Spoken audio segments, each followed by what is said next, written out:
लोगों ने मेरे से सवाल किया था कि सर जो दीवार हम बना लेते हैं, दीवार बनाने के बाद उसमें कितना दिन हमें क्यूरिंग करना चाहिए, यानी जो तराई है हमें दीवार पे कितनी दिन मारना चाहिए और किस मौसम में हमें कितना दिन करना चाहिए। तो ये बहुत लोगों के दिमाग में सवाल रहता है कि सर ये बताइए कि जो दीवार पे तराई करना है वो ज़रूरी है क्या, और जो ईंट है यानी जो हम दीवार बनाते हैं वो कितने दिन में अपना पूरा मजबूती हासिल कर लेगा। तो इसी चीज़ को मैं यहाँ वीडियो में बताऊँगा, वीडियो एंड तक देखिएगा। देखिए दोस्तों, जब आप दीवार बनाते हैं और तो दीवार बनाने के बाद अगर हम सिर्फ दीवार बना के छोड़ दें तो दीवार को मजबूती नहीं मिलती है। दीवार पे हम प्रॉपर उसमें हमें पानी मारना होता है, उसकी तराई करनी पड़ती है जिसको हम क्यूरिंग कहते हैं। तो जो हम दीवार पे तराई करनी है ये बहुत हद तक डिपेंड करता है कि आप किस मौसम में बना रहे हैं। वैसे तो मिनिमम देखा जाए तो कम से कम 7 दिन आपको तराई करनी ही है।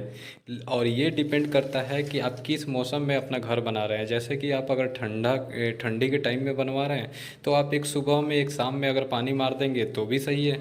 अगर बरसात में बना रहे हैं और ओपन एरिया मतलब छत पे आप बना रहे हैं तो उसमें क्या है कि बहुत टाइम बारिश भी होती है, तो उसमें हमें ज़्यादा पानी मारने की ज़रूरत नहीं होती है, लेकिन एक बार आपको पानी उसमें भी मार देनी होती है ताकि प्रॉपर हमारा दीवार है वो भींगा रहे, उसमें मॉइस्चर बना रहे। अब उससे क्या होता है, देखिए दोस्तों, पानी मारने से क्या होता है कि जब हमारा एक तो ईंट सूखी हुई रहती है और ऊपर से हम जब मसाला लगाते हैं तो क्या होता है कि अगर हम सूखी ईंट लगाते हैं तो तुरंत वो क्या करता है कि मसाले का जो पानी होता है उसको सोख लेता है। तो फिर हमारा जो मसाला है वो अच्छे से पकड़ नहीं बनाता है ईंट के साथ। तो इसलिए हमें कोशिश ये करना चाहिए कि एक तो आपको चुनाई करने से पहले जो ईंट है, ईंट हमें कम से कम 1 या 2 दिन पहले से भिंगा के रखना चाहिए।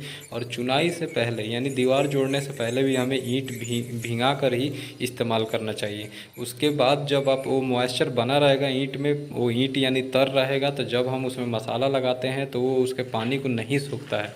तो इससे हमारा क्या है कि मसाला बहुत देर तक उसमें उसमें मॉइस्चर बना रहता है, नमी बना रहता है, तो वो धीरे धीरे मजबूती देता रहता है दीवार को। और अगर हम सूखी ईंट लगा देते हैं तो क्या करता है, तुरंत वो मसाले के पानी को सोख लेता है, सीमेंट के पानी को सोख लेता है। तो उसी कंडीशन में क्या होता है कि एक तो अच्छा पकड़ नहीं बनाता है, और बाद में जब आप उस दीवार को देखते हैं तो क्या होता है कि वहाँ वो मसाला एकदम भुरभुरा करके नीचे गिरते जाता है। तो इसीलिए हमें जो ईंट है ईंट भिंगा के लगानी चाहिए। और दूसरी बात ये कि अगर मान लीजिए कि आप ऐसा नहीं कर रहे हैं तो जो उसमें तराई करनी है दीवार बनाने के बाद, वो तराई कम से कम आपको 7 से 10 दिन तक करनी है। तो मैं आपको बताया कि ठंडी में 2 बार कर लें, बरसात में 1 बार कर लें, और गर्मी के दिन में कम से कम आपको 3 से 4 बार तराई करनी होती है ताकि वो सीमेंट में नमी बना रहे, मसाले में नमी बना रहे। देखिए सीमेंट क्या होता है, गर्म चीज़ होता है। तो जो जब आप ईंट में मसाला लगाते हैं, सीमेंट लगाते हैं, तो क्या करता है कि वहाँ से भी गर्मी निकलती है, और ऊपर से एक ईंट आपका पानी उसमें का सीमेंट का स्लरी सोखता ही है। तो इस कंडीशन में वहाँ पे बहुत ज़्यादा ज़रूरत होती है वहाँ पे पानी की।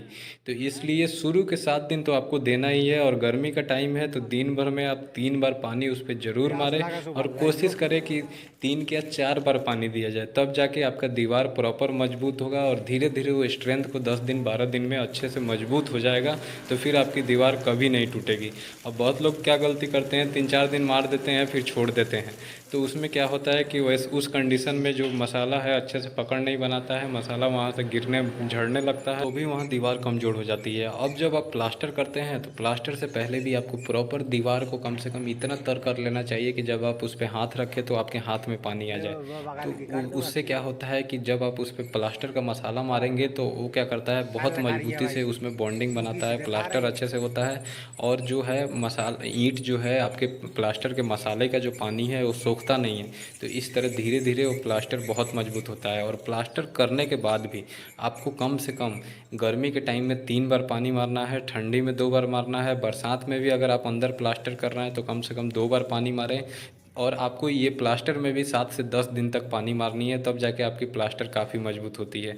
अगर आप उसमें भी यही कोताही करेंगे कि 2 से 3 दिन मार के छोड़ देंगे तो प्लास्टर में आप देखते हैं क्रैक आने लगता है, प्लास्टर फट जाता है। तो इस चीज़ को आपको ध्यान रखना है कि प्रॉपर उस पर पानी मारा जाए, पानी इतना मारा जाए कि वो आपके हाथ में नमी आ जाए, यानी पानी आपके हाथ में आ जाए जब आप दीवार को छुएँ तो ये चीज़ आपको यहाँ पे कर लेना है दोस्तों। अब वैसे ही सेम कंडीशन अप्लाई होता है अगर आप दीवार बना रहे हैं तो क्यूरिंग का, प्लास्टर कर रहे हैं तो क्यूरिंग का, फिर अगर आप कोई आरसीसी स्ट्रक्चर जैसे छत डाल रहे हैं, बीम डाल रहे हैं, कॉलम डाल रहे हैं तो भी आपको प्रॉपर उसमें क्यूरिंग का ध्यान रखना है। जो आप पिलर का या बीम का जो आप अगर तराई करते हैं तो उसको आप क्या करें कि वहाँ जूट की बोरी है उसको लपेट दें अच्छे से, और उसमें भी हफ्ता से 10 दिन तक प्रॉपर आपको तराई करनी है। जब आप छत की ढलाई कर लेते हैं तो छत को आपको कम से कम वहाँ पे 12 से 14 दिन पानी लगा के